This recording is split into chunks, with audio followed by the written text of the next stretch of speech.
Hello বন্ধুরা, আবার চলে এসেছি তোমাদের সামনে দুপুরের খাবার নিয়ে। তো আজকে আমার খুব প্রিয় একটা খাবার হয়েছে, সেটা তোমাদের সবার লাস্টে দেখাবো। তার আগে দেখে নিই কি কি মেনু। চলো, এই দেখো আলু ভাজা, এই হচ্ছে আলু ভাজা, এই হচ্ছে চাল কুমড়ো, নারকেল দিয়ে চাল কুমড়ো রান্না হয়েছে নিরামিষে। এই দেখো, এটা কালকের তরকারি বন্ধুরা। এটা ওই বড়া দিয়ে পটলের যে তরকারিটা হয়েছিল, এটা কালকে কিছুটা রয়ে গেছে, তো এটা এখানে রয়েছে, খাবো।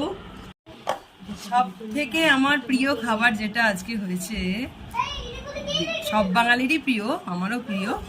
তো এই দেখো, ইলিশ মাছ ভাপা, আমার ভীষণ প্রিয় খাবার এটা। এটা হলেই হয়ে যাবে, বাকি তরকারিগুলো না হলেও চলতো, কিন্তু সবাই খাবে তো তাই করলাম। তো বন্ধুরা, এই হচ্ছে